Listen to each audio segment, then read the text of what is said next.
বিশৃঙ্খলা করতেই সচিবালয়ের সামনে আনসারদের ছদ্মা আবরণ, কারো চক্রান্ত বাস্তবায়ন করতে দেওয়া হবে না বলেছেন উপদেষ্টারা।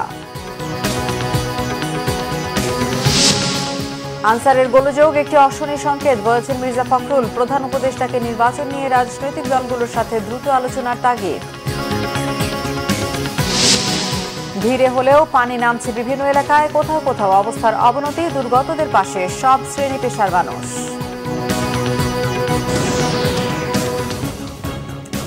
দেখছিলেন ক্রাউন সিমেন্ট সংবাদ শিরোনাম, এবারে বিস্তারিত। আনসারের গোলযোগ অশনি সংকেত বলে মন্তব্য করেছেন বিএনপি মহাসচিব মির্জা ফখরুল ইসলাম আলমগীর। পরাজিত শক্তি দেশের বিজয়কে নস্যাৎ করতে চক্রান্ত করছে বলে অভিযোগ করেন তিনি। জাতীয় পার্টি একাংশের চেয়ারম্যান কাজী জাফর আহমেদ নবম মৃত্যুবার্ষিকী উপলক্ষে স্মরণ সভায় এই অভিযোগ করেন বিএনপি মহাসচিব। মির্জা ফখরুল বলেন, অন্তর্বর্তীকালীন সরকারের রোডম্যাপ নিয়ে ধোঁয়াশা কাটেনি। জাতির উদ্দেশ্যে দেয়া ভাষণে প্রধান উপদেষ্টা বিষয়টি স্পষ্ট করেননি। বিএনপি মহাসচিব বলেন, দেশে বন্যা হতেই পারে, তবে যেভাবে বন্যার পানি এসেছে সেটা ক্রিমিনাল অফেন্স। কোনো ঘোষণা ছাড়া ভারত বাঁধ খুলে দেয়ায় এমনটা ঘটেছে। সচিবালয়ে ঘেরাও করে কোনো কিছু আদায়ের চেষ্টা না করার আহ্বান জানান তিনি। মির্জা ফখরুল বলেন, আওয়ামী লীগ সরকারকে মদদ দিয়েছে, হত্যায় সহযোগিতা করেছে, এমন অনেকেই এখনও প্রশাসনে রয়েছে। প্রশ্নবিদ্ধ মানুষদের প্রশাসন থেকে সরিয়ে দেওয়ার আহ্বান জানান তিনি। দেশের 11 জেলায় বন্যা আক্রান্ত অন্তত 44,97,535 জন। আকস্মিক বন্যায় ঘরবাড়ি, রাস্তাঘাট তলিয়ে বিপাকে পড়েছে তারা। 77টি উপজেলার 584টি ইউনিয়ন বন্যার পানিতে প্লাবিত হয়েছে। এখনো পানিবন্দী 8,87,629টি পরিবার। বিদ্যুৎহীন হয়ে পড়েছে 11 লাখ গ্রাহক। চরম দুর্ভোগে রয়েছে ফেনীর বানভাসী মানুষ। ইনামুল হাবিব রুবেলের ক্যামেরায় ফেনী থেকে আরো জানাচ্ছেন মহিবুল্লাহ মুহিব।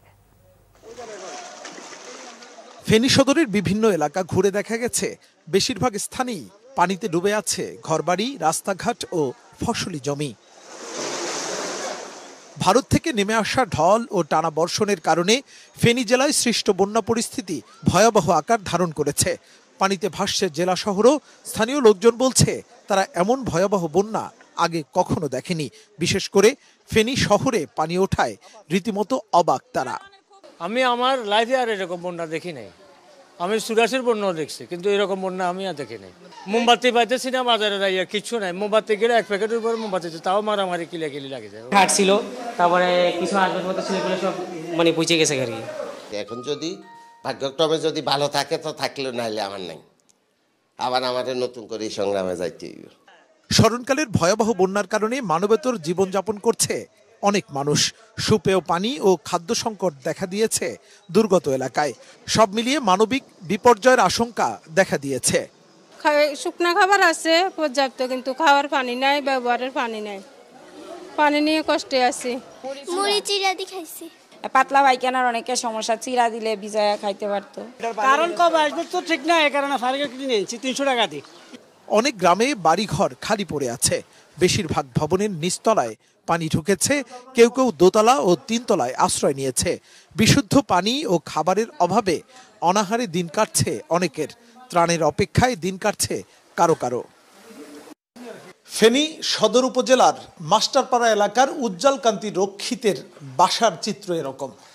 এখানে গতকালও পানি ছিল প্রায় গলা সমান। সেই পানিটি আজকে কিছুটা কমলেও সব কিছু কিন্তু শেষ হয়ে গেছে। অর্থাৎ একজন মানুষের জীবনের সাজানো সংসার সব কিছু তছনছ হয়ে গেছে এই স্মরণকালের ভয়াবহ বন্যায়। যত আসবাবপত্র ছিল সব কিছু কিন্তু শেষ। অনেক কিছু ভেসে নিয়ে গেছে, আবার কোনো যা ইলেকট্রনিক মালামাল ছিল সেগুলো পুরোপুরি ধ্বংস হয়ে গেছে। শুধুমাত্র উজ্জ্বল কান্তি রক্ষিতের বাসা নয়, এখানে যত বাসা রয়েছে সবগুলো বাসার নিচতলার অবস্থা একই রকম। এই মানুষগুলো আবার নতুন করে কিভাবে সাজাবেন তাদের সংসার, সেটি এখন বড় প্রশ্ন। মুহিবুল্লাহ মুহিব, বাংলা ভিশন, ফেনী। সনাতন ধর্মাবলম্বীদের মহাবতার শ্রীকৃষ্ণের জন্মদিন জন্মাষ্টমী উপলক্ষে রাজধানীর মন্দিরে মন্দিরে চলছে গীতাযজ্ঞ। দেশ ও জাতির মঙ্গল কামনায় করা হয় প্রার্থনা। হানাহানি, অরাজকতা, প্রাকৃতিক দুর্যোগ সহ সকল সংকট কাটিয়ে জাতি ধর্ম নির্বিশেষে সবাই যেন ভালো থাকেন, এমন প্রার্থনা করছেন সনাতন ধর্মাবলম্বীরা। ঢাকেশ্বরী জাতীয় মন্দির ঘুরে এসে আরো জানাচ্ছেন সৈকত সাদিক। রাজধানী ঢাকেশ্বরী জাতীয় মন্দিরে সোমবার সকাল থেকে শুরু হয় জন্মাষ্টমীর আয়োজন। বাংলাদেশ সার্বজনীন পূজা কমিটি ও পূজা উদযাপন পরিষদের উদ্যোগে এই গীতাযজ্ঞে পরিবার পরিজন নিয়ে যোগ দেন সনাতন ধর্মাবলম্বীরা। সকল শান্তির জন্য এই গীতাযজ্ঞ অনুষ্ঠান করা। সৃষ্টিকর্তার কাছে একটাই প্রার্থনা করি, সৃষ্টিকর্তা সবার মধ্যে বিবেক, জ্ঞান, মনুষ্যত্ববোধ দান করুন। শান্তির জন্য এখানে উপস্থিত হয়েছেন সবাই যেন সুন্দরভাবে অনুষ্ঠানটা উদযাপন করে বাসায় যেতে পারে। সনাতন ধর্মীয় রীতি অনুযায়ী গীতাযজ্ঞ পরিবেশনের পাশাপাশি দেশ ও জাতির কল্যাণ কামনা করা হয়। অসুর শক্তির বিনাশ হোক, শুভ শক্তির উদয় হোক, সবাই ভালো থাকুক। জাতি ধর্ম নির্বিশেষে সবার জন্য শান্তিতে বসবাস করতে পারে, এটা হচ্ছে আজকে আমাদের প্রার্থনা। আমরা যেন বেঁচে থাকি, আমাদের ধর্মীয় অধর্মীয় যারা সবাই যারা আছে তারা যেন ভালো থাকে। এই দেশে সবাই আমরা আর যারা আছেন সবাই একসঙ্গে বসবাস করতে পারি, এই কামনাই করি। বাংলাদেশ যেন আমরা সবাই যেন উভয় সংকট কাটিয়ে উঠতে পারি।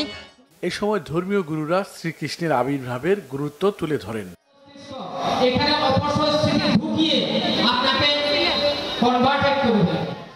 গেল 2 মাসে দেশের অস্থিতিশীল পরিস্থিতি, ক্ষমতার পালাবদল, চলমান বন্যা সহ সকল সংকট নিরসনের জন্য প্রার্থনা করা হয় জন্মাষ্টমীর এই আয়োজনে।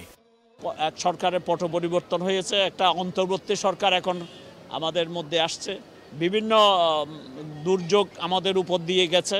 শুভ শক্তির মানুষগুলিকে ঐক্যবদ্ধ হতে হবে, হিন্দু মুসলমান সবাই মিলে আমরা যেন এই বাংলাদেশকে সোনার বাংলায় রূপান্তরিত।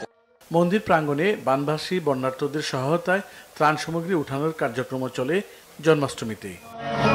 সৈকুর সাদিক, বাংলা ভিশন, ঢাকা। রাষ্ট্রপতি মোহাম্মদ শাহাবুদ্দিন বলেছেন, দেশকে এগিয়ে নিতে ধর্ম বর্ণ নির্বিশেষে একযোগে কাজ করতে হবে আর বন্যার্তদের পাশে দাঁড়াতে দেশবাসীর প্রতি আহ্বানও জানান তিনি। জন্মাষ্টমী উপলক্ষে সকালে বঙ্গভবনে শুভেচ্ছা বিনিময় অনুষ্ঠানে রাষ্ট্রপতি দেশের সকল হিন্দু ধর্মাবলম্বীকে শুভেচ্ছাও জানান।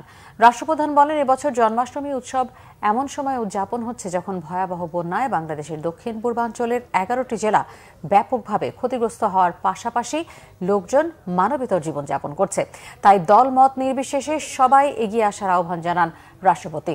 তিনি বলেন, সংবিধান সকল নাগরিকের সমান অধিকারের নিশ্চয়তা দিয়েছে। দেশকে এগিয়ে নিতে ধর্ম বর্ণ নির্বিশেষে ভেদাভেদ ভুলে একসঙ্গে কাজ করতে হবে। শ্রীকৃষ্ণের আদর্শ ও শিক্ষা মানুষের মধ্যে সৌহার্দ্য ও ভ্রাতৃত্বের বন্ধনকে সুদৃঢ় করতে পারে। ধর্মীয় সম্প্রীতি বজায় রাখার পাশাপাশি সহনশীল আচরণ করতে সকলের প্রতি আহ্বান জানান রাষ্ট্রপতি। জন্মাষ্টমী উপলক্ষে আমি দেশের সকল হিন্দু ধর্মাবলম্বীকে জানাই আন্তরিক শুভেচ্ছা ও অভিনন্দন। এমন একটি সময় জন্মাষ্টমী উৎসব উদযাপন করছি যখন ভয়াবহ বন্যায় বাংলাদেশের দক্ষিণ পূর্বাঞ্চলের 11টি জেলা ব্যাপকভাবে ক্ষতিগ্রস্ত হয়েছে। বেশ কয়েকজনের প্রাণ গেছে। দেশের এই সংকটকালে বানভাসী মানুষের পাশে দাঁড়ানোর জন্য আমি দেশবাসীর প্রতিও উদাত্ত আহ্বান জানাচ্ছি। সংবাদ শেষ করব ক্রাউন্সম্যান শিরোনামগুলো আরো একবার জানিয়ে।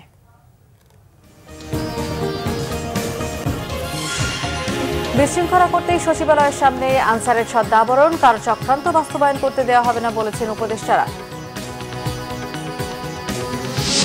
আনসারের গোলযোগ একটি অশনি সংকেত বলেছেন মির্জা ফখরুল। প্রধান উপদেষ্টাকে নির্বাচন নিয়ে রাজনৈতিক দলগুলোর সাথে দ্রুত আলোচনার তাগিদ।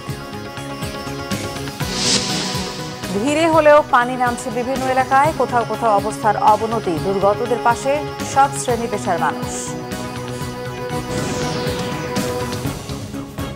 এই ছিল এখনকার মতো। পরের সংবাদ বিকেল 4টায়। এর আগে 3টায় রয়েছে নিউজ সাবটেন দেখার আমন্ত্রণ রইল। এছাড়া বাংলা ভিশন সংবাদ ও সংবাদ সংশ্লিষ্ট অনুষ্ঠান দেখতে ভিজিট করুন www.bbnews24.com ও facebook.com/banglavishnewse এবং সাবস্ক্রাইব করুন youtube.com/banglavishnewse। ধন্যবাদ সবাইকে।